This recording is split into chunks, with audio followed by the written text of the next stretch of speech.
Hey guys, we're No Solution. You're watching You Want It, You Got It podcast with Russ Attitude.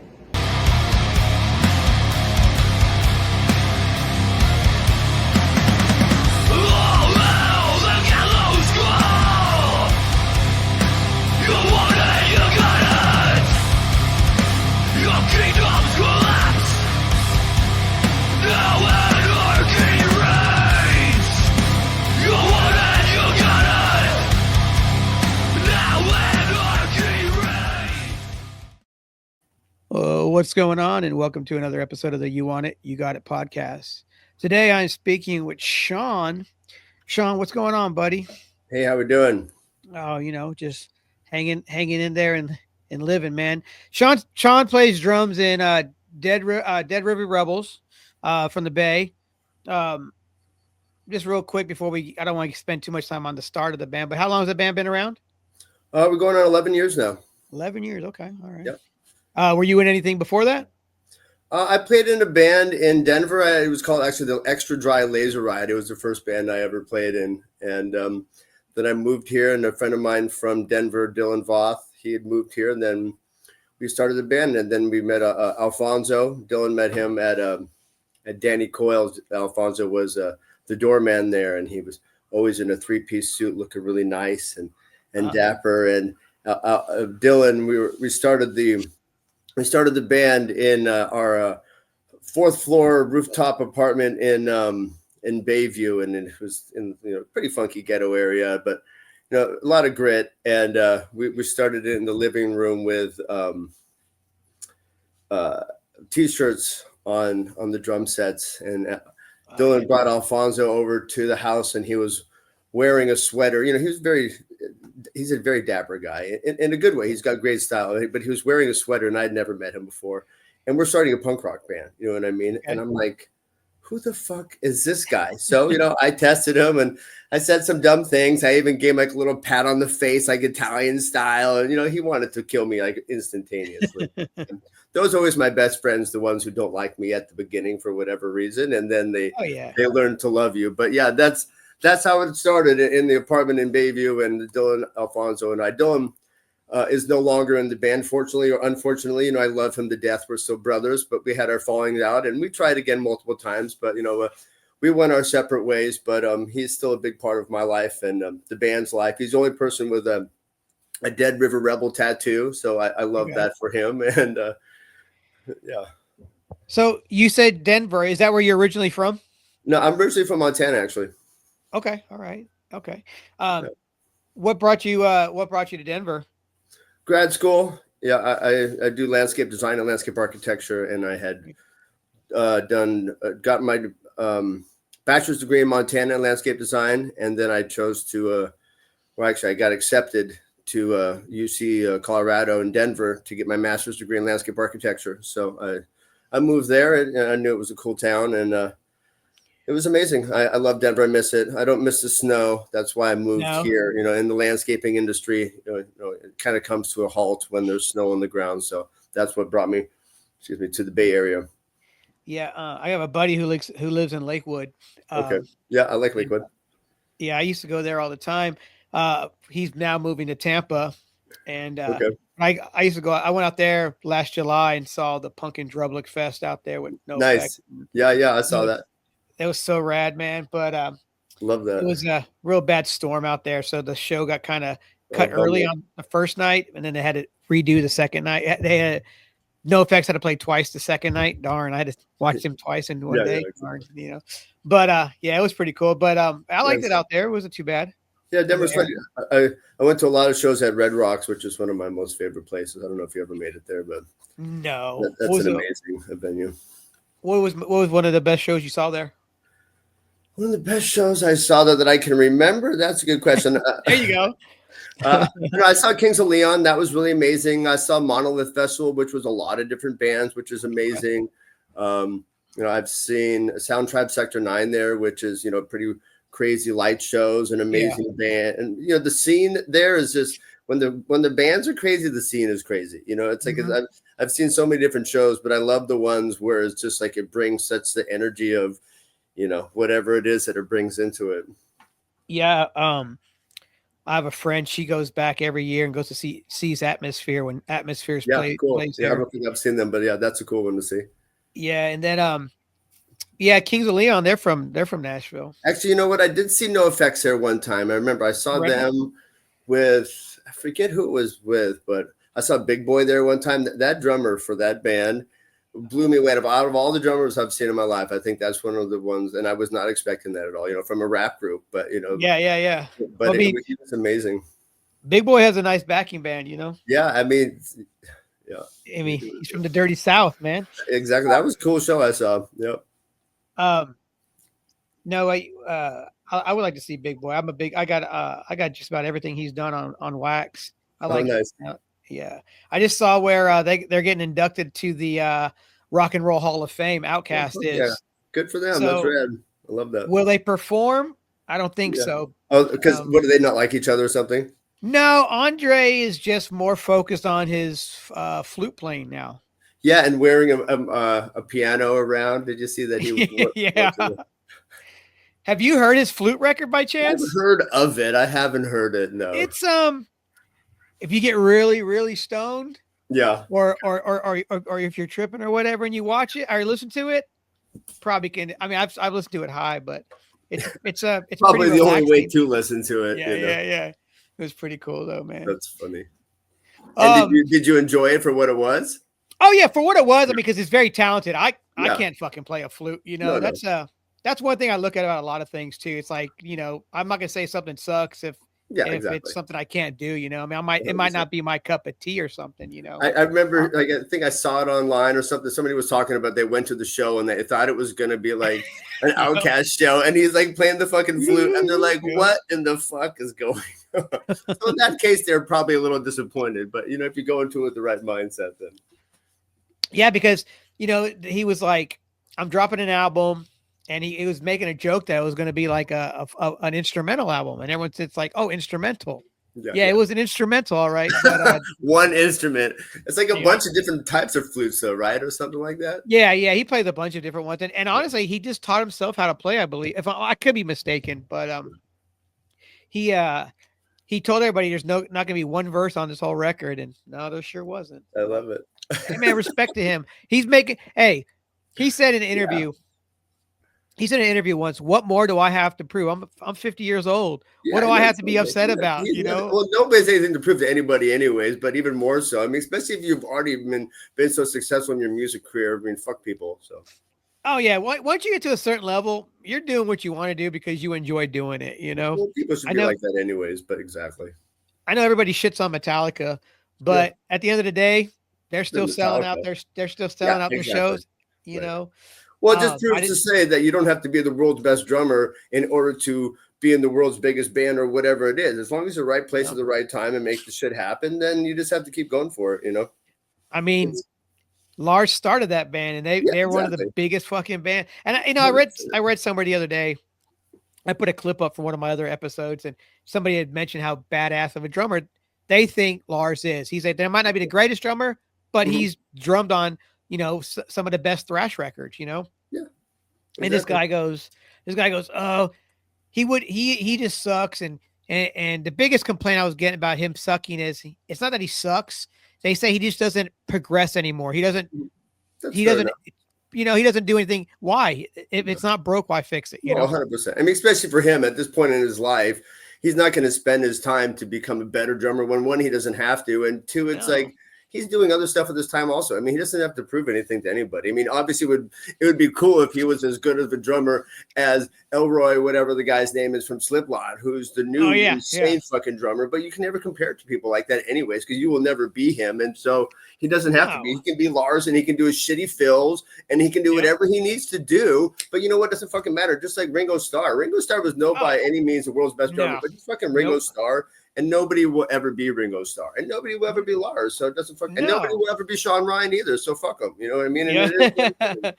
And see, and the thing too, and these younger drummers that are out there now, they're going to be on another level, and somebody down the road is going to be like, these guys Exactly. suck, you know? Exactly. So, Oh, I mean, the younger generations are amazing. Some of them, jeez, and I man. don't want to compare myself to them either because I would get depressed. I would Yep, literally would. yep. There's this kid out there who's like 10 years old. He's amazing. It's like do I throw my drumsticks in or do I just keep going? It's like fuck it, I'm gonna keep going. I'm just gonna. How long you been playing for? 10. Yeah, since I was Okay. 10 for a long time. Okay. But there's a period of my life when I wasn't playing and I wasn't playing every day.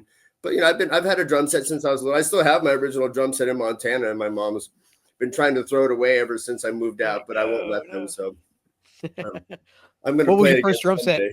What's that? What was your first set? That's a CB700, like a maroon one. Yeah, it's not in working condition, but there's some pieces that I'm going to salvage. I'm actually getting married in Montana next year, so I'm planning on setting the drum set up, and we're going to probably play our song Montana that we wrote for my dad and I, and we're going to play it in Montana. So it's going to be none of my bandmates have been there, so we're going to go and have a scene with it in that process. Hell So yeah. we're excited, and hopefully they use my drum set from it.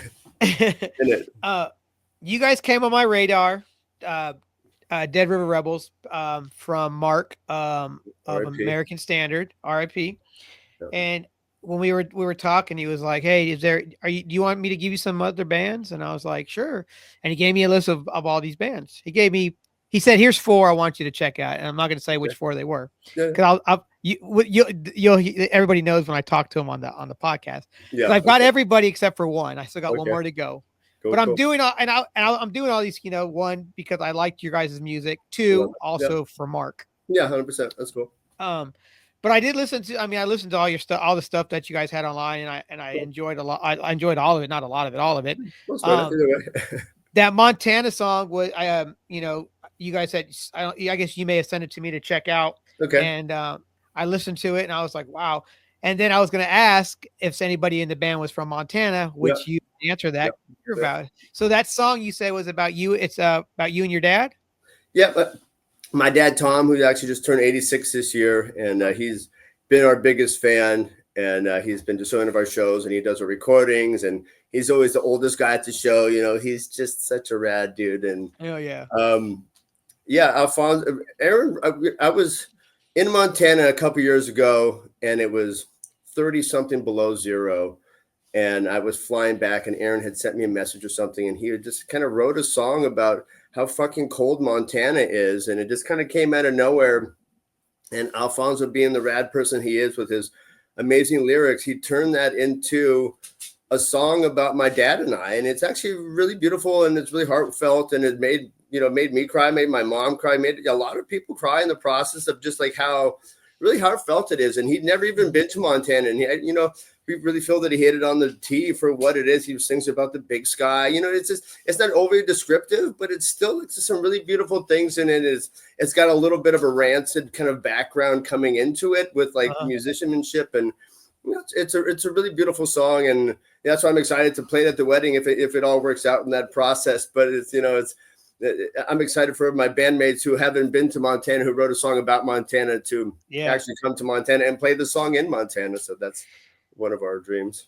So that picture that I guess I've seen on your Instagram page, the old guy with your guys' shirt on, is that your dad? Yeah, okay. That's Tom. Yeah, that's pretty rad. Yeah, he's a rad dude. He actually just published his second book. The first one was about his crazy life. It's called Tall Tales and Short Stories.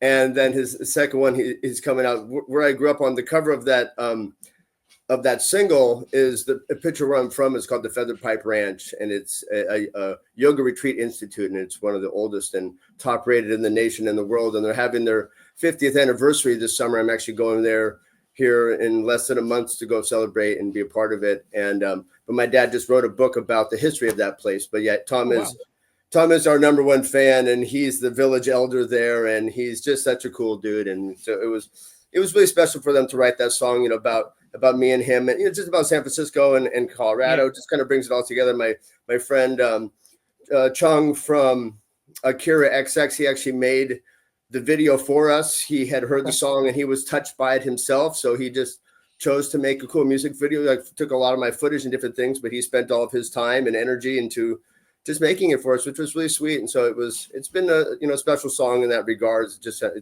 when you think of punk rock, it's not like your typical punk rock song in that sense, but it's really heartfelt and really it's still, when we play it, people are stoked on it. And even though we haven't played it in Montana yet, it still is. It hits hard. Oh yeah, man, that's awesome. Yeah. And then your newest single is "Daddy Don't Scare." Yeah, Daddy Don't Scare. It's kind of like a dancing mother, but we didn't intentionally do that, but it's Daddy, and it's a great song. We've definitely evolved as a band, and it's one of our best recordings. Hopefully they get better as the band progresses, and not the other way. Otherwise, you should probably stop playing. If your music is worse, then it's saying something. But we're going in the right direction. So we just played a show at Kilowatt a couple weekends ago, and it was a Gremlin Productions, which is what I do, and it was a packed house. So it feels good to be playing music in your hometown, and people are coming to the shows. It's when people don't come out, if you play too much, it happens, but it's kind of says something. So it's nice to, when you're creating that, we're trying to create a community and be a part of things, and it's not just about us, it's about everybody. And when that mentality happens, people want to support it and be a part of it. So it's fun.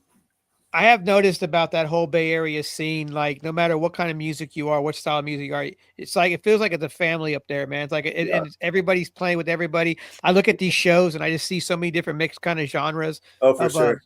And that's so rad, man, because it's not like that everywhere. Mm-hmm.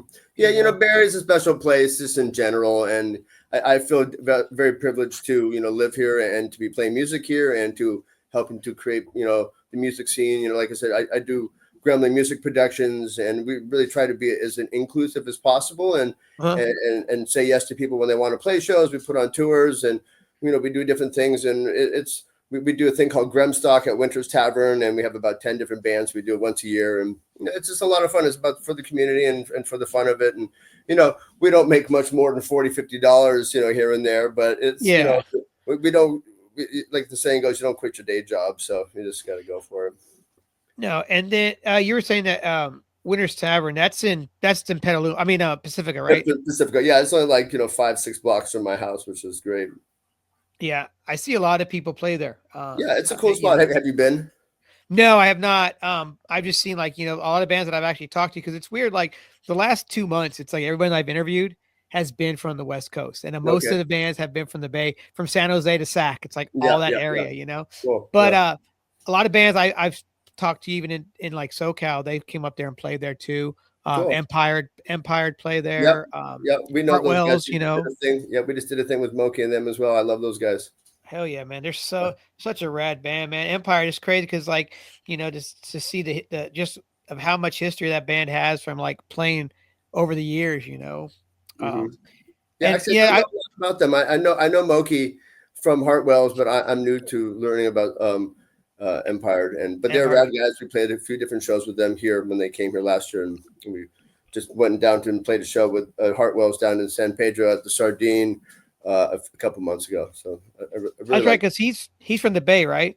Yeah, exactly. Actually, I met him when he was playing in Get Dead. I actually met Sam King when I was living in Costa Rica before I knew what Get Dead was or had lived in the Bay Area. I was living in Denver at the time, and I met Sam when we were at some bar on Super Bowl, and I looked over and I said, "Hey, what's up?" And he said, "Hey, what's up?" And my dad, Tom, was with me at the time. We had just had a crazy Costa Rica trip, and my dad was getting ready to leave, and I had an extra room in my little bungalow, and Sam and I became best friends in 5 minutes. And I said, "Hey, do you want to come live with me?" And he said, "Yes." So later, insane partying and having so much fun. We played shows, and our first show, we invited the whole town, and we had partied the night before, and we forgot, and we passed out, and we didn't show up for our first show. And the whole town the next day, is a small little town, in this little beach town, Santa Teresa, right on the beach there. And where were you guys? And it was like, oh shit. So we called ourselves the no-shows. But anyways, long story short, I'd met Sam, and he said, if you ever move to the Bay Area, I got you. So he took me into my job interviews, and I lived on his couch for a little bit. And then in doing so, I met the rest of Get Dead, and then, which I still love those guys. I hang out with Mike all the time. They're great. But yeah, Moki's great. He's one of my favorites. So it was great to, go full circle. And, it's a small community, but it's a big area, Yep. Yeah, Sam's a wild cat. He is a character. Just seeing different things online that he posts or interviews he does. He's just a wild cat. Um, Yeah. so in the we, so we had how long? we had a pretty crazy time living in Costa Rica together for a couple months. Yeah. We played a lot of music. I played him and I were playing the songs when he was on a guitar and I was playing with my djembe and silly stuff. I didn't even know what that was. I'm like, what is this shit? Has have you played it all with the co-defendants at all? No, I haven't. We haven't played with Get Dead either. They've always had different schedules and been too cool or whatever. But you know, I have seen their shows. I really like Chesky's. Actually, I don't know if I've even seen Co-Defendants, but I have seen Chesky do a thing, and that guy's really talented. I Yeah. can see why Sam and him attracted to each other. They're both great at what they do, and because Sam's originally a hip hop sort of rap guy, so Mhm. they came into that hip hop punk rock sort of scene. The first time I ever heard of Sam was on Fat Mike podcast. Okay. During right around when COVID was going on, and that's the first time I ever met him. I had heard about him, and then I started hearing about the co-defendants, and then I started just listening more. And I was like, and the co-defendants really cool. And then 2 days afterwards, I find out they had played Nashville, and I didn't even know about it. So Oh shit. I was kind of bummed because I would have went to that. No, So actually, the I take band, that back. I did see them. I saw them at the Cow Palace when I think it was Ooh. Punk and Drublic last year. That's right. Yeah. Oh, the Cow Palace. I've been there twice. Once to see Metallica. Oh, cool. During the Black Album, and another time I was there, I saw Rollins Band, L7, and the Beastie Boys, Oh, nice. and Yeah, that was pretty cool. Punk at the Park just happened a month or so ago. There, that was pretty fun.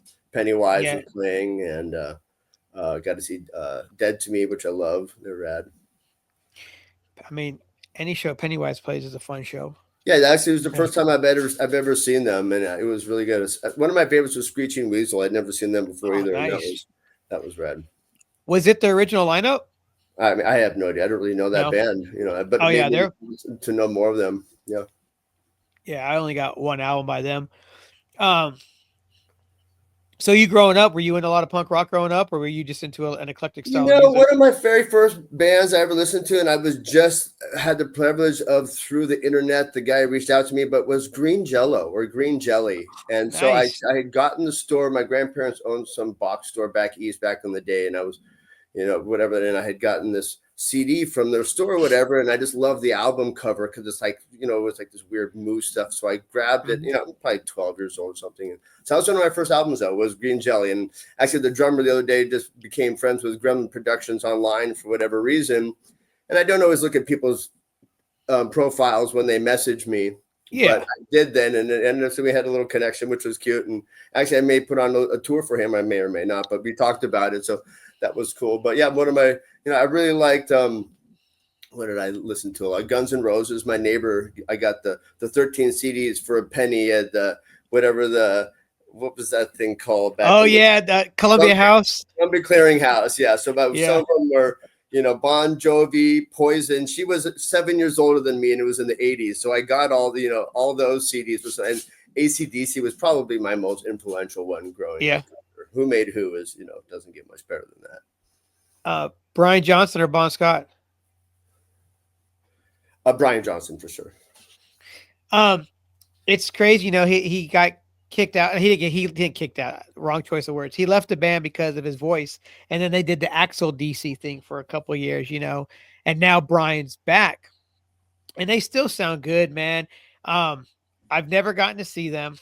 I would love to see them. I saw them in San Francisco. Yeah. When was that? Probably 6-7 years ago, at least, maybe 8 years ago. I forget, time flies, but yeah. Maybe almost 10 years ago at this point. I mean, when I first moved here, I think after a year living here, I remember that was really cool. It was at AT&T Park. Yeah, I mean, you can't remember too much more than the guy just doing what is it, Angus? I mean, he steals the show every time. It's amazing. It's crazy for being around for 50 years, and they still sound just as good. They're amazing.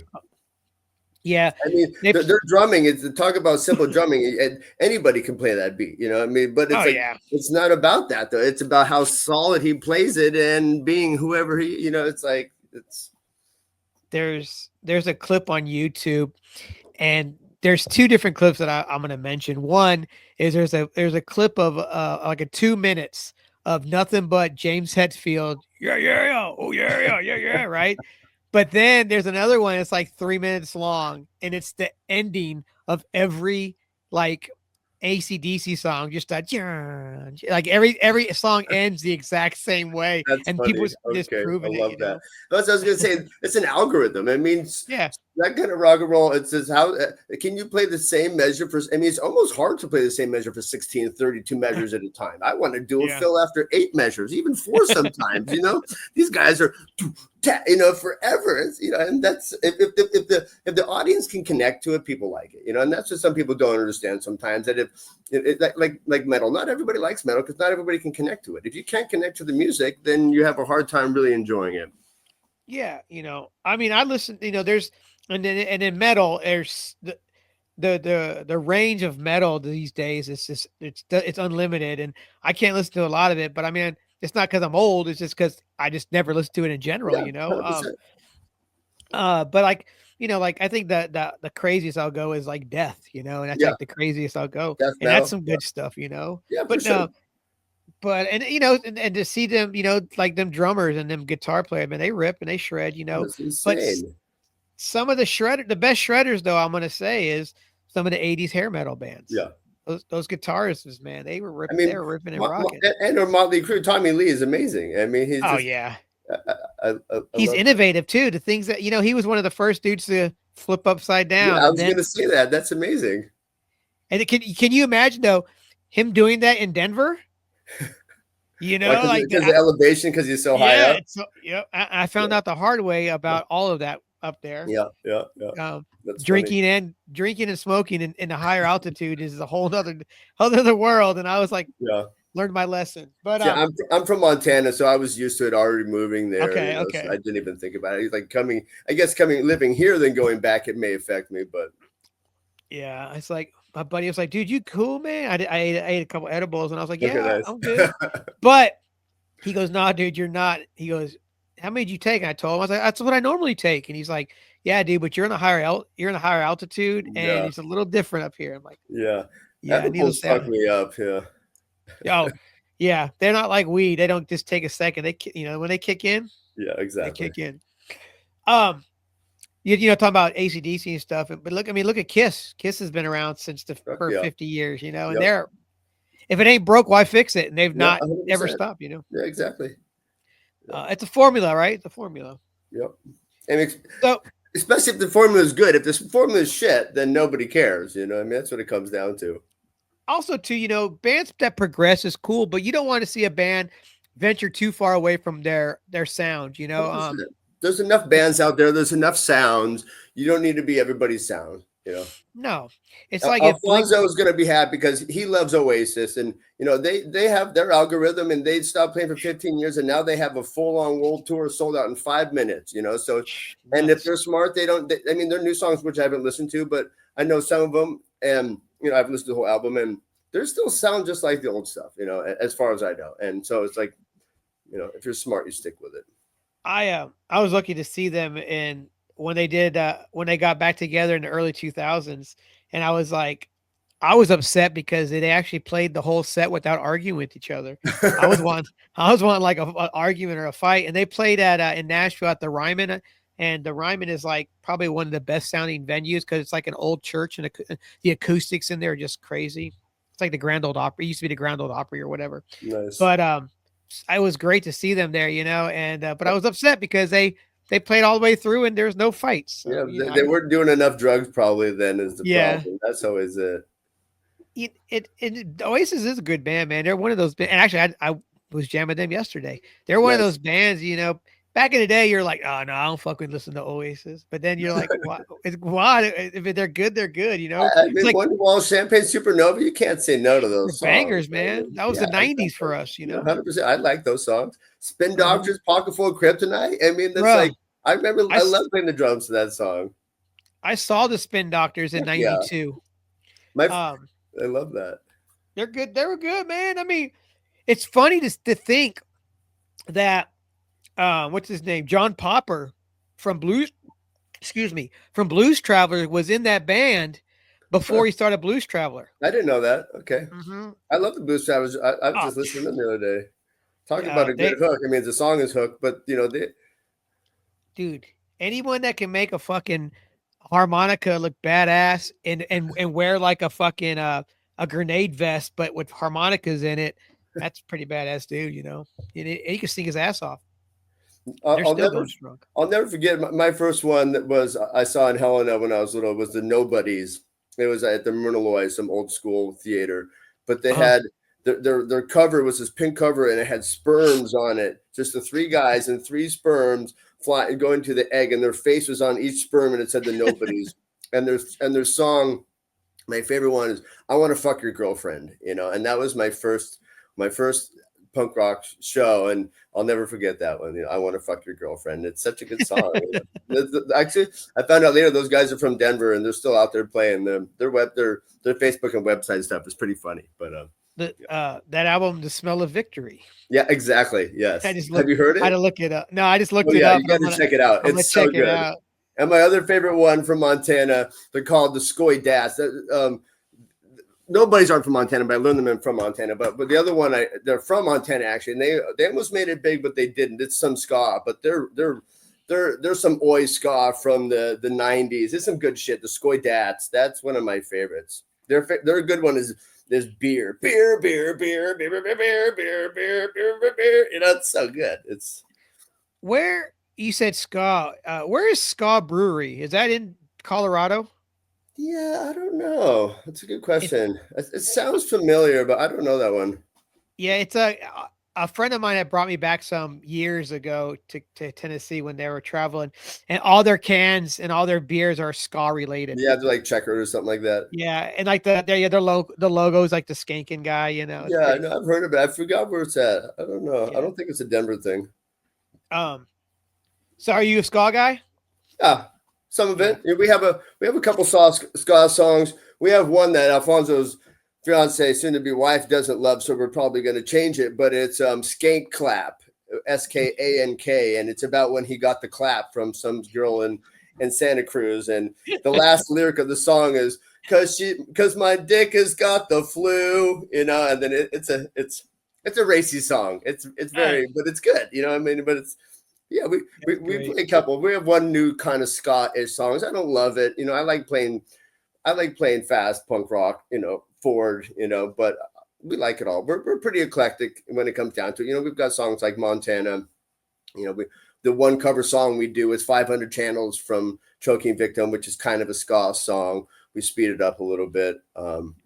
But yeah, I'm not opposed. The Skoy Dats, I'm telling you, you got to check them out. I That's some of I my just saw it. yeah, that's some of my. I like that kind of ska. I like the Agrolites. That's some good ska. Oh yeah, dude. Yeah, Tim yeah. Time Bomb, he's got a good ska one. Yeah, Talking about him, um, he's done so much shit in the music scene. Like that band, like Tim and Lars both, man, have done so much for punk rock.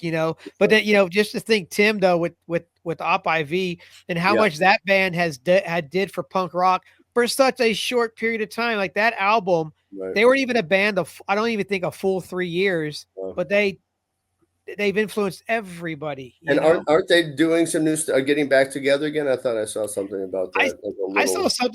saw something about a year ago of like everybody in all the excuse me, all the band members got together in LA and did like Oh, a that's what it couple was. songs Yeah, together. It was really cool because it sounded like it. But I would if they got back together right now, like everybody's getting back together from all the right. old bands, they would sell out the whole entire tour in 100%. probably 5 minutes. Right. Right. Um,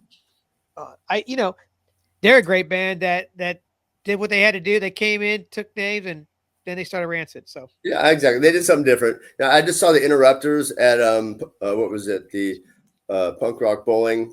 They're pretty rad. I think she's from Montana, actually, the singer, Amy. they're really cool. I always get them confused with the Masked Intruders for some reason. I Okay. don't know why. Has nothing to do with the either band or two different band. I just think like Interrupter, Intruder. I just get them confused. Okay. There you go. That's fair It's enough. that's I'm I sticking to it, guess. right? Yeah, that's my story, and I'm sticking to it. That's fair enough. Um, no, like we were talking earlier. You were talking about bands that if they don't progress and they degress and they don't ever get any better, it's kind of like, well, what's the purpose? Unless you're just Yeah. having fun. It's Exactly. like my band. We were together for almost 20 years, Wow. and A long time. it was a long time, and we did our thing in the early 2000s. We were steady and we had fun, and then we separated for a little bit, got a new lineup, did some more stuff, and then went back to our original lineup, and then we put out an album. It was probably some of the best work we ever did, but we just weren't feeling ourselves when we were playing anymore. So it's like, Mhm. if you're not, we didn't want to beat a dead horse anymore, and Yeah. we Exactly. we just left on our left that it was, and played our last show that we didn't know it was our last show, and Yeah. You never know. no, you never do. But we're all still friends. The other guy started a new band, kind of like kind of stoner rockish, and me and the singer are probably going to start a new project, and it's going to be a mix between like Motorhead meets Queens of the Stone Age. Okay. So I like that. Nice. yeah, we'll see what comes out of it. That's Yeah. just Exactly. because I've been wanting to start just like a punk rock band, just straight up Yeah. punk rock band. Go back to my high school roots, Right. So if it, that's where I started. That's where I like to finish. So There you go. were you always like you said the hair metal and all that stuff. When did you get introduced to punk rock? I mean, I've been listening to it on and off throughout my life. I've always been listening to Rancid. Out Come the Wolves has probably been my most influential punk rock album. My neighbor Paul Wilson gave me Green Day Dookie, or he let me borrow it, and I never gave it back. But so I've had those. I've had them around. When I was in college, we were listening to more 311. That was my first big show I ever went to. I remember crowd surfing at that. Fucking such a fun show, man. Yeah, they were rad. It was a really good show. And always had the Rancid going. Throughout the process. But when I moved to San Francisco and started being a part of just watching more Get Dead and being really inspired by them and going to their shows a lot, it really inspired me. Because when I was in Denver, the Extra Dry Laser Ride was was more of a rock and roll band. It wasn't punk rock by any means. Okay. We did House of the Rising Sun, and the guy was a singer songwriter. And I did another band, the Smoky Paloma and the Bodegas, and she was this beautiful girl who played the piano and sang, and we had a full kind of reggae rock band behind her. We only played one show; it was packed, but not everything's meant to be. And not until I really moved to Denver and really started getting into Dylan and I, we started the band together. It was just him and I. And our very first song, which I love so much, is Riding Dirty. You even said that on the back of our t-shirt. I'm riding dirty. I'm turning 30. That was our song. And it was just super simple, just start slow and just went really fast. And Dylan grunting and, it was so bad, but so good. And, right at that time, I knew I'm like, okay, well, let's do this, and so we really got into it. And, I've always been into punk rock, but that's when I was really, went and saw the Kooks last night, and my fiance, Heather, she asked me, do I, when I see the drummers up there, do I want to be playing? And I said, yeah, I mean, always, for a period of time when I was playing drums, but not playing shows, it was hard for me to be at shows, when I wasn't able to really express myself and actually be doing it. And when you know that you can, it's like, what the fuck, especially at that point, because I really hadn't been in a band. I hadn't really played shows. I knew I wanted to, and I knew I could, but it just hadn't happened. And I knew I had to make it happen, and so ever since then, my life feels so much more fulfilled and being able to do it. And that's, why I did Gremlin Productions instead of waiting around for people to invite me to shows. I've created my own show. I invite people, and then, we create our own reality, and we can have whatever we want. And so we just got to make it happen. Yep. That's the same thing. Like once I quit playing music, and then it took me a little bit to go to like shows, because I was like, especially local shows, because I knew everybody, and it was just like going there and then seeing people play. It's just like, man, you do want to be up there doing it again, play. Yeah, it's fun. It's good for the soul. Oh, it is, man. That's why I started this, just to talk music Yeah, with people. something, something, anything is better than nothing in the process of what we do. When we're passionate about something, it needs to be part of our life. Yep, for sure. And music's always been part of my life. You said 311. You saw them, and I said, they're good live. When you saw them, who was with her? Excuse me, who were they with? I don't know. That's a good question. I'd seen them with. I saw 311 and Incubus together. You know what? It may have been Incubus. Now that I think about it, that's a good point. I think it was around that time. Yep. It was a good show. Yep. And Incubus, That's about right. man, they're a great live Yeah, band. he's great. Whatever happened to them? Are they around, or I never hear their name? Well, I don't know if they're putting new music out, but they're doing a tour. They're doing their Cool. 25th, 30th anniversary tours or whatever Cool. they're on now. I mean, I always loved Red Hot Chili Peppers. That was probably my favorite growing up. Chad Smith, he's not my favorite, but I just love his funkiness. I love, he didn't give a fuck. And even to this days, whatever age he still wears the same backwards hat. He looks, he doesn't give a fuck, You mean Will Ferrell? Yeah, exactly. Have you seen their skit where they go do it together? That's so rad. Yeah. Yeah, Chad Smith, man. And he just makes it look so effortless. He's just having fun up there. It looks like, that's what it's all about, man. The Chili Peppers look like they're always having fun live, Exactly. Yeah. But so many people shit on that band. I don't get it, man. I don't get it. There's always going to be haters. We had our first hater at one point. The guy we had put this ad out there and we had said no Trumpers and no this or whatever. And the guy, he turned into such a hater. And I'm not even going to go into it, but we had a first hater and we're like, oh, we know we've made it when we have our first hater. When somebody really hates us, we're like, fuck that guy. Like, yeah, we're doing good, So it was funny. Yeah, screw those people. Hey, but yeah, each is their own. But if you got a hater, you made it. You're right. If you got a hater, you made it. If somebody really doesn't like it, I mean, it's really their problem. It's not my fucking problem. You know what I mean? It's like, because they're the one that's not in this band. So. Yeah. Exactly. So who are some of your influences on drums?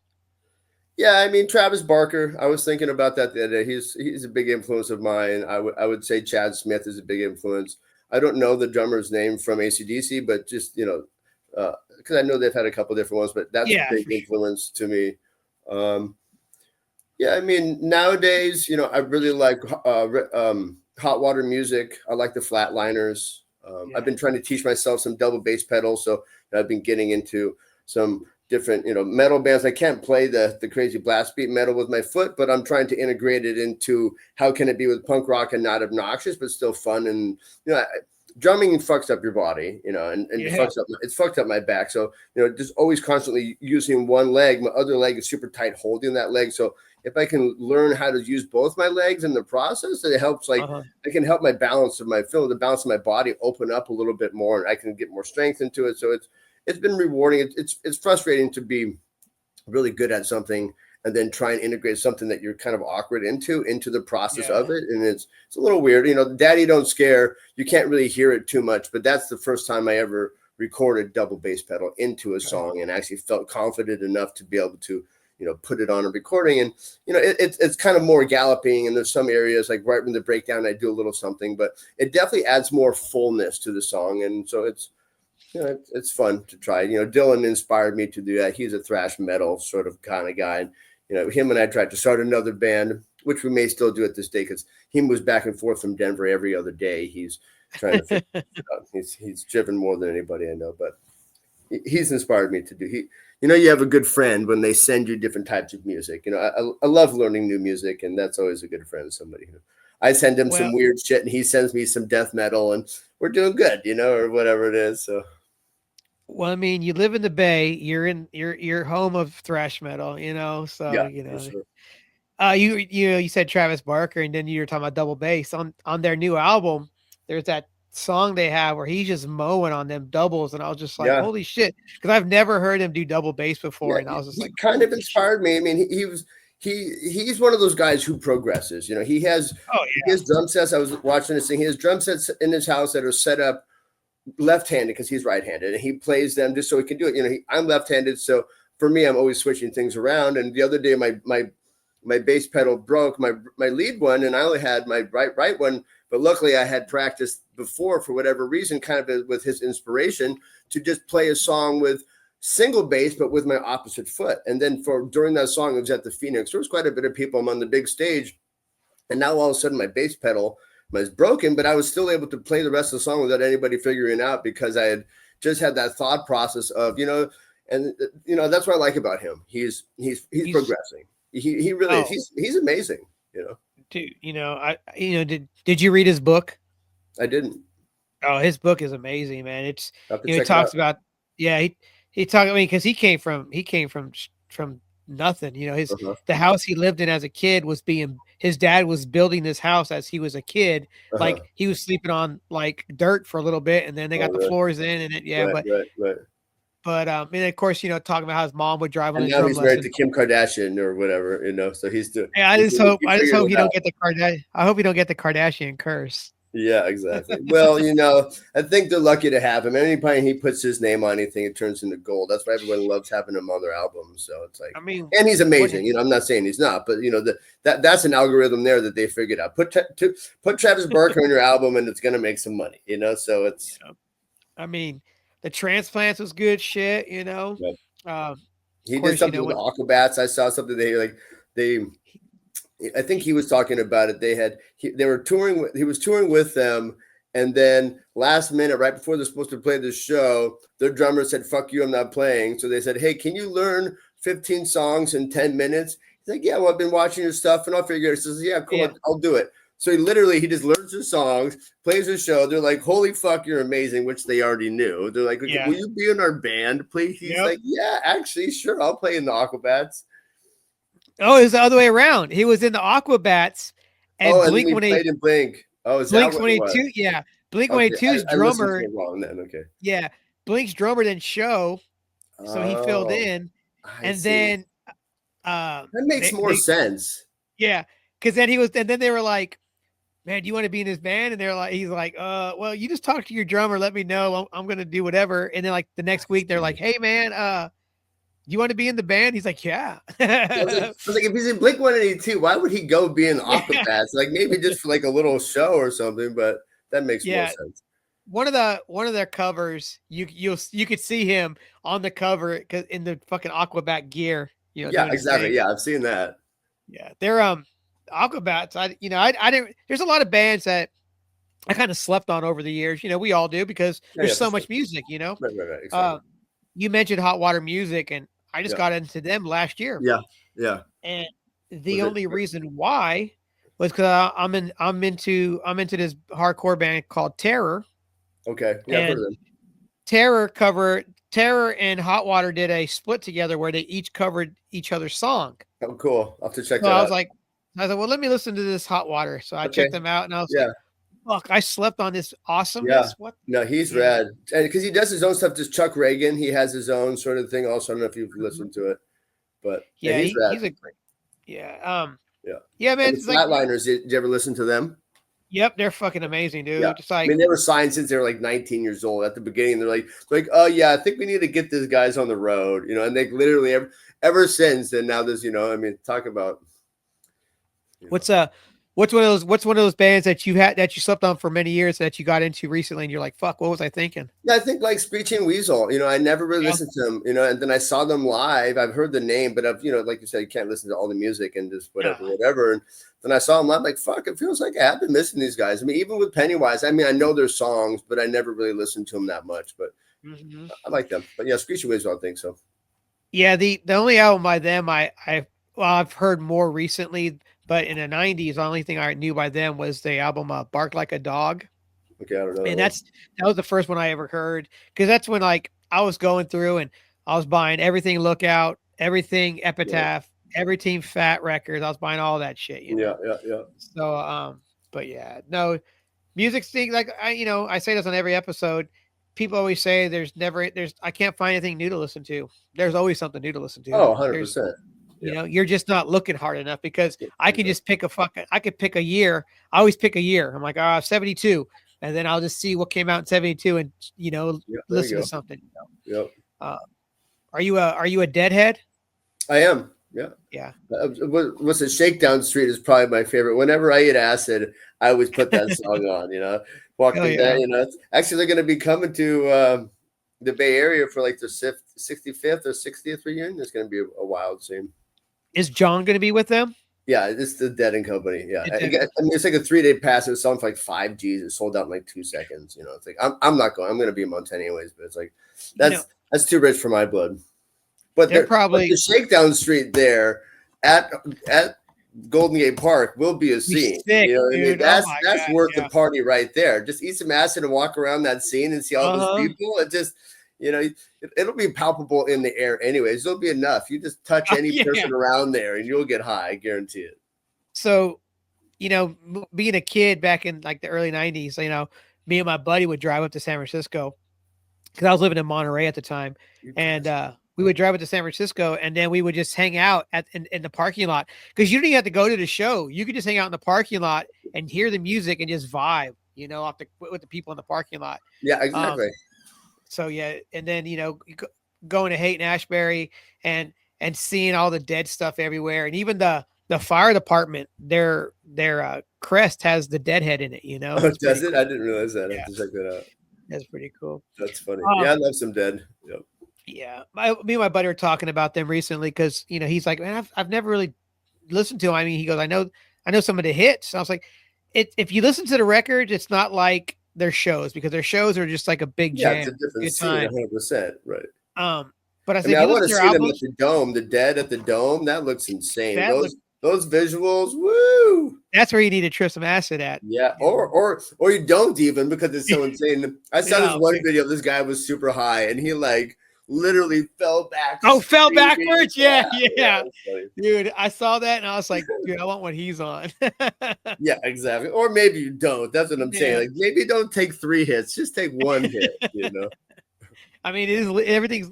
If he wasn't on acid and he was just on some weed, man, everything's legal in Vegas too. Yeah, exactly. Yeah, I was just there for Punk Rock Bowling. It's a Vegas. How was that? It was fun. Punk Rock Bowling was great. It was so much fun. All the bands were great. Got to always see the people that I know. Some of my bandmates were there. Nika was there, and it was a lot of fun. I went with Heather, my fiance, and it was a lot of fun. Our room was like could kind of see the spot, so that was cool. And stayed at the Nugget, so that's half the fun. Just partying at the Nugget, It's. Did you guys see Flag? We did right at the very end. We had to catch a flight that night, so actually, we literally walked by. We didn't see it. Like right when that guy was like kind of getting kicked out for wearing his fucking stupid shirt or whatever. Oh yeah, that guy. Flag. We were like right there when that whole thing was happening. We missed it, thankfully, but like. We were paying attention to our flights, but it kept it got delayed like 5 or 6 hours, which was fine because we weren't ready to leave anyways. But it was it was one of those days. Man, when I was leaving Oakland back in March, my flight I was leaving at 4:20, right, and then it gets delayed to 5 o'clock. I'm like, all right, cool. Then it gets delayed to 5:20. I'm like, what the fuck? Then we get on the plane, get on the tarmacs. We don't take off until 6:15. My flight in San Diego to my connecting flight in San Diego was taken off at 7:20. Needless to say, I get to San Diego. I missed my flight. Got redirected to Vegas. Okay. Get stuck in Vegas at the airport for 5 hours before I get to Nashville. It took me 21 hours to get from Oakland to Nashville. Oh God. It was horrible. It was the worst day of flight. That's why you don't check your bags, kids, because you don't ever know. Yeah, I could have stayed in Vegas. Oh yeah, I mean, I've only been to Vegas once, man. I had a great time. Yeah, great time. Sometimes it's a little too much fun, That their Punk Rock Bowling shirts where it's like it says, "I survived Punk Rock Bowling 2025." It's like some of us almost didn't. It was it's a crazy time. Yeah. Vegas, 2 days in Vegas is long enough. Oh yeah, this was my longest time. We did 4 days, and even after the third, but then it was like, hey, it's all there's good. music going. It's easier to stay if there's something to do. You can only play so many slot machines. Yeah, and you hope they're not rigged because you want to win something. Exactly. I did win a few $100s this time, which wasn't bad. So it gets spent pretty quickly, but Have you been up to Cache Creek? I haven't. No, I usually Oh, try and stay out of man, casinos. I didn't want to go, and when I was up there, it was for I went just to visit my family, and my aunt and my uncle wanted to go to Cash Creek.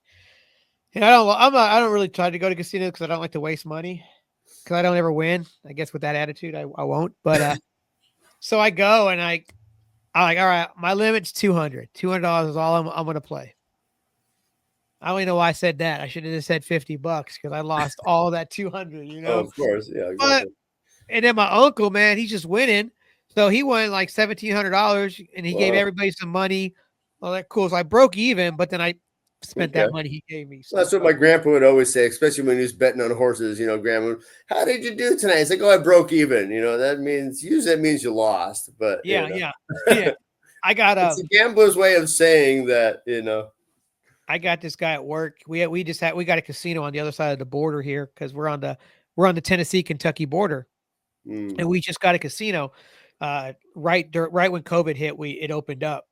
But this kid goes every payday. You know he's going because it's payday, and he's like he won't say anything until like he hits, and it'll take like 3 weeks before he hits. He goes like, Right. "Oh man, I hit for $900 last night," and I'm Right. thinking, how much have you dropped in the last Yeah, 6 exactly. months? 100%. Right. Yeah, it's nothing. Way more than $900, I'm sure. Yeah, it makes you feel good when you're Yeah, well, there. Yeah. obviously. I mean, that's the whole point.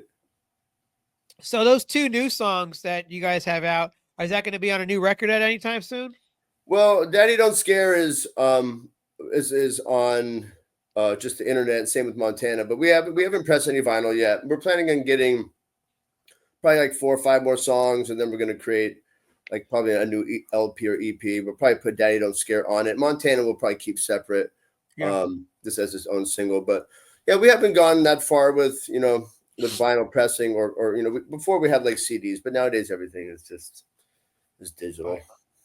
Yeah, digital is I mean, it's cool. I mean, it's because vinyl is expensive as hell. Exactly. Just to put CDs, it together is that's the only thing you either put a CD out, nobody really buys. no, exactly.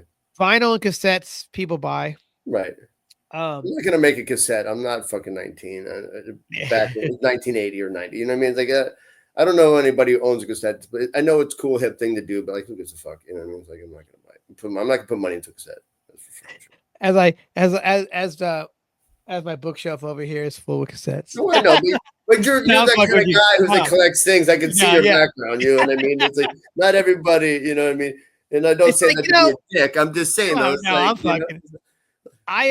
I have not gotten rid of any of my music since I was a kid. I got it all, and it's just like I love that. I like to. What is that here? You got some little weird guys in the corner on your left side. Right here, those guys, up here. What are those guys? Yeah, those little pop figures. Yeah. It's Jay and Silent Bob. I love it. Doc Brown, and then you got. Oh, you can't see it, but if you right there, you got Snoop Dogg bobblehead. Oh yeah, I see that now. That's funny. Yeah, the thing was in the way. It's a Corona one I got from that's funny. from my job. My buddy's a beer guy, and he's like, "Man, we got some of those extra Snoop Dogg bobbleheads. You want one?" I was like, "Fuck yeah!" And is that a drum head behind you? Is that what that is? This not the wooden plaque that my buddy. I went sober from drinking 2.5 years ago. Oh, nice. And on my first year, my neighbor got that made for me. And are you still sober? From drinking, yes. Nice. Good for you. Cool. From drinking, that's why I kind of quit music for a little while because that was I get it. Thing. Yeah, I know, but it's hard. It's almost impossible to continue doing that, and I mean unless you really, really, really, really try and want it. For me, it's like I've been drinking since 21, and I'll be 50 in November. So, yeah. So I was like, it's weird to. It was a rough couple of weeks when you're not drinking, and then I'm like, as long as I got some weed, I'm good. Yeah, exactly. Or you need something like that. Some mushrooms. You ever do mushrooms? Yeah, that's great. Yeah, when I was out back in March, we dosed when I was up there. Me and my aunt and uncle. We went to Oakland, got some shrooms, and then nice. Came back to the house and just chilled. Yeah, they got like the mushroom church now. Yes, that's exactly where it was. The Mushroom Church. There's one in San Francisco now too. It's pretty cool. Nice. Yeah. Tennessee, we nothing's legal here yet. It's so, and it probably won't be for a long time. Well, not with our current person that's there, so I'm No. not going to say his name. He's not helping the situation in any way, shape, or form. No. So, no, I mean, plus this is the Bible Belt. You know? I mean, that's what I'm saying. You guys are just going to be stuck where you're at for a while, Bro, it was bad. It was bad for the longest time. You couldn't buy beer at a certain time. After a certain time. I mean, like on Sundays. And then they had that in Denver for a while. Really? Yeah. Yeah. Well, we just now, back, I know, in California, at least, I know you can go to Safeway or any store, Nob Hill, whatever, and you can get your Jack Daniels, your beer, your steaks, and all your shit at one sitting. Here, all you could buy was beer. There was no wine. There's no alcohol. There was no like liquor. So not even at a liquor store. Liquor store is the only place you can get liquor. Right. But not like at a grocery store. Right. So, probably about 15 or so years back, they finally, maybe a little longer than that, but they started selling wine in the grocery store now. So, it's just like, man, it's weird because I'm coming from California to Tennessee. I was 18 when I moved here, and in California, they weren't smoking inside. All this stuff. Right. I come out here and they're like smoking or non-smoking. I'm like, what? Like, they still had that, and they had that till probably 2005. And they ask you if you want sweet tea or unsweet tea, all that. Right. Kind of shit, But in Kentucky, you can still smoke indoors. So. Oh, really? Still now? Yeah. Well, I mean, it's so good for you. I mean, I don't imagine why not. In Vegas, I'm like, why am I doing this again? But fuck it. It's Vegas. It's Vegas. Can. Yeah, exactly. Yeah. It's like, when I got older, you look around, you think about it. Like when you're a kid, you're in these restaurants, smoking or non-smoking, and no matter where you sit, you're still using the same air conditioner, and it's still sucking in the same air and blowing out the same shit. Right. Whatever. So look, I don't want to keep you too long because I know you've had a day, but if Dead River Rebels had a mascot, what would it be and why? If it had a mascot, well, I mean, that's a good question. Kind of silly question, and I would say Alfonso. I mean, he's our lead singer, but I say that because I don't have it right now in my jacket. But his girlfriend made this funny pin, and it's just his face, and it's this pin, and I wear it around all the time on my favorite jacket, and it's just Alfonso's face, and it's not easy to have a lead singer or to be a lead singer. You know what I mean? It really takes a certain type of charisma, and him and I have our ups and downs as we always have as really good friends, and I love him dearly. But he's always got something to say in a good way, and he's just outspoken, and he really writes really bad lyrics. And so I almost had him do this interview because he's a lead singer and he is Alfonso. That's his name. I mean, we call him Fonzie. I mean, you know what I mean? It's like that in itself. You know what I mean? I call him the general of the Oasis fan club. He wears he's this huge. He's very into mod English sort of style. I can kind of tell that by the way he looks. And he sings with his arm behind his back sometimes. Like Oasis. We have the tornado, especially now, all around him. So we're moving. Back in the day, I call it the dark ages, where there wasn't that many people doing much on stage. So as Alfonso standing there, me in the background going crazy, the other guys kind of doing this. But now everyone's enjoying it and loving it. And they're different people. This is our best rendition, but. Alfonso still gets to be himself. Sometimes he even sits down or squats down, and people are like, "What the fuck is he doing?" You know what I mean? And sometimes, at least back then, I'm like, "What are you doing?" But it's what it is, and that's what he is. And he gets to his jacket. It looks like it's an army jacket. He was in the Army Rangers, and so he's very proud of that aspect, which I can appreciate 100%. And so he wears some of his jackets are kind of army themed. So he wears this one that's down to his knees. And it's got all this pins on it, but they're all band pins, and it's got Oasis on the back. So I call him the general of the Oasis fan club. And he's actually his soon-to-be wife, Sabrina, waited in line on the internet for like 12 hours or something crazy, and got him to see Oasis in Manchester. So he's going next month. And Oh, so he's fuck gonna, yeah. or maybe this month, whenever it's happening, but Yeah. he's going to go to the show. So he's beyond excited. And he's, you know, one of their biggest, he's a general of their fan club. You know what I mean? He's like one of their biggest fans. So he's so excited. So yeah, I would say Alfonso is probably our mascot. You know, he's been with the band since the very beginning, ever since I slapped him in the fucking face. You know what I mean? I'm like, and I called him Mr. Rogers. I really did. You know what I mean? I'm like, who the fuck is this guy? And he's put up with me, the jackass that I am, ever since. You know, but some of my favorite pictures in life to this day is Alfonso standing in front of me and me playing the drums. And we have so many of those. And I told him the other day when we were doing a tour down to LA, like, he's helped make my dreams come true, because all I wanted to do is have somebody who believed in me to play music with me and to really make it happen. And he hasn't given up with me. And he even, I mean, so we even wrote a song about me and my dad. I mean, how cute is that? Yeah. You know what I mean? And it just turned out to be, and it's an amazing song. So yeah, I mean, that's what I almost had him do this tonight, but then I chose to grow some balls and do it. And, you know, I'm not always the face, you know, I'm behind my drums and my cymbals, you know what I mean? So but it's, you know, cool. You know, hey, for work, I'm doing a lot more Zoom meetings. I used to hate it, but for work, I'm doing a lot more. So I'm getting used to looking at myself while I'm talking to somebody else. Oh, yeah. It took me a long time to get comfortable with talking and hearing myself, you know, having, you know, but no, it's so funny. Every position that you were talking about, how he squats or how he does. So you scroll through your Instagram page on the band page, and it's just like everything that you just said is on that page. There's a picture of him squatting down singing. It's just like.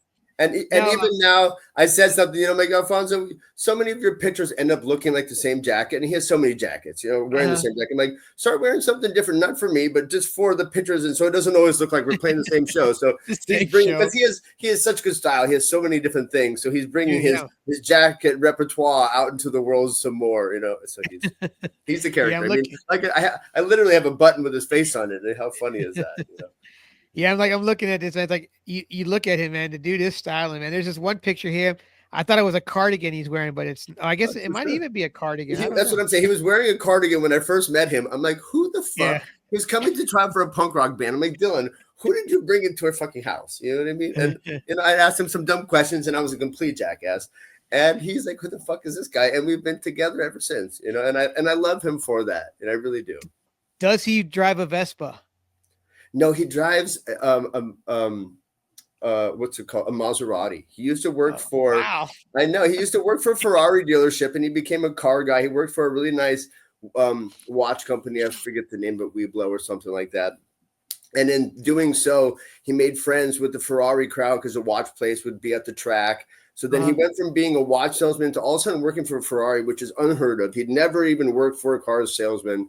Had an amazing time at Ferrari, learned a lot. They had new ownership, so he ended up not working there. But in doing so, he met people who sold him. One of the guys sold him a Maserati through that. So he drives. It's a sick fucking Maserati. So he shows up at our music studio, which has got some nice cars in it. But you know, it's Alfonso and his Maserati, which is great. So that's what's up, man. I know it's pretty rad.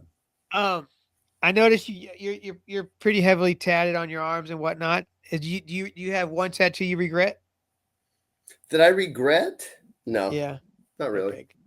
I mean, because you get them for a reason. It's all part of life. Exactly. Right? Some of them aren't always amazing, but no. What was your first tattoo?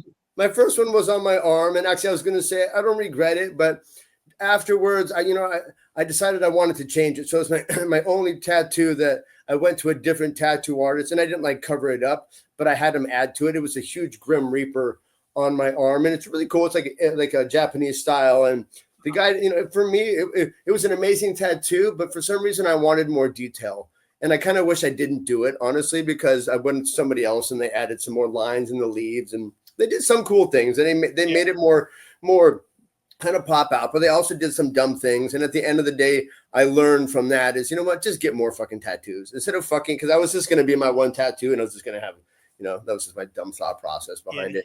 And then I'm like, you know what? Stop fixating on the one thing. It's like in life in general. Like, don't fixate on one thing. Go do fucking something else, So now I just, my favorite tattoo I probably have is RAP is my friend David Ludwig, who was killed a few years back, probably right when I moved here. So probably about 10 years back. But it's my friend Jenny our best friend altogether, Dylan as well too. But she did a tattoo of a werewolf flipping off the camera or flipping somebody off with a bottle in their hand, and it had the same upside down cross tattoo that he has. So that's kind of my funny, or not funny, but my memorial piece. But it's a little bit comedic, you know.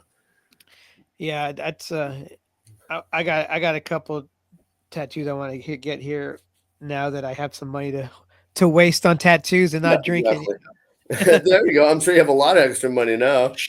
Well, just finally get myself out of debt and paying off my credit cards. Fair enough. Yeah, exactly. To me, there's no such a thing as extra money, so I feel you. You know. No. I pretend now. I pretend any extra money. I pretend like it's extra money. Yeah, dude, nowadays, if you have extra money, you're rich. Yeah, exactly. Which is it's not a real thing, really. You know. So I just, it's so crazy to me because like I don't know how my family does it. Like when I come out, they take the week off from work, and I'm like, well, no, you guys don't need to take the week off. You guys need to be working. yeah, It's like exactly. I know you guys ain't balling. It's like I know my dad's 86. He probably wish he would have saved money, but he's 86 and he's still working. I mean, not as much, but and in a good way. Also, his brain is sharp. He just wrote his second book. I mean, I don't know anybody that old writing a book. So and that's body emotion stays. Same with your mind. If you keep using it, it'll. He lives by himself. Not right now. He has a couple roommates, but at 86 years old on top of a mountain in Montana, but the road is crazy in the fucking wintertime. But that's what made him who he is in that process. It made him strong, made him have to work for it. Every day he's out there, at least back in the day, he was chopping trees and getting wood. He's still bringing it in, but, using our wood fireplaces, that's some hard work. Me, I live across the street from 7-Eleven now, and I have a little thing on my wall and I could turn up the heat. I grew up, we couldn't even get a pizza delivered to my fucking house. It was so far in the mountains. But anyways. How far do you live from that fancy Taco Bell cantina? It's pretty close. I go every once in a while for lunch. It's pretty great, honestly. To get a beer and a chalupa and look at the waves, it doesn't get much better than that. Yeah, I always see videos of that place because it's like it's one of a kind. It's pretty neat. And they just remodeled it too. They have like a little bar in the center of it too, which it's kind of sucks. It used to be a fireplace actually in that spot, which was better. But now there's more alcohol though, which is never. I mean, I guess if you're not drinking, it's a bad thing. But if you are, it's not a bad thing. Yeah. So right when I quit drinking, they opened up the Taco Bell Cantina in Nashville on Broadway downtown. And when you're downtown, I mean everything's expensive already, but there is a fucking line out the door for this Taco Bell. So silly. I mean, it's like, okay, you want a fucking Baja Freeze with fucking or Baja Blast with some rum in it? Like you're gonna wait out? It's like this building. I wish it was anything but a Taco Bell, really, because it would be cool. But it's just such a cool spot, and it's funny that it has to be a fucking Taco Bell, but it also is kind of cool, I guess. Has that Taco Bell been there the whole time you've been there? Ever since I've been there, it has. Yeah. I bet it'd be a cool venue though. It looks like a cool building for a venue. That's what I'm saying. It's really cool. Like any restaurant that had that would probably be successful. On that side over there where that Taco Bell is there a Safeway right around that area? Yeah, it's like down the street to the left a little bit. Yeah, exactly. Yeah, because my dad's friend lives like catty corner off the street from across from. Yeah, that's Lindenbar. That's a nice area.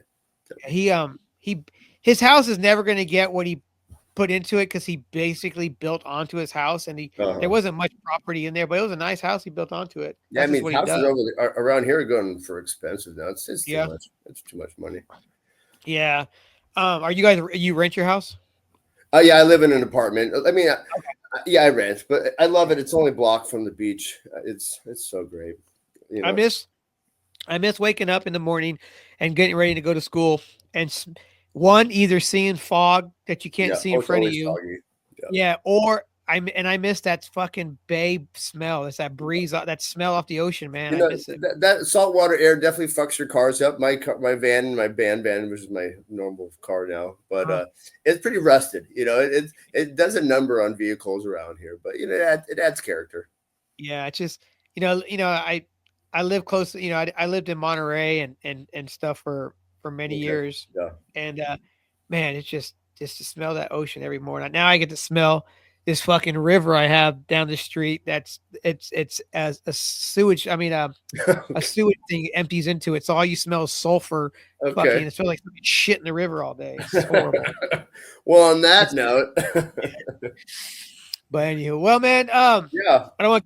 It was nice talking to you, man. yeah. You Tell too. me, Thanks for having me. yeah, tell everybody where they can find your band at.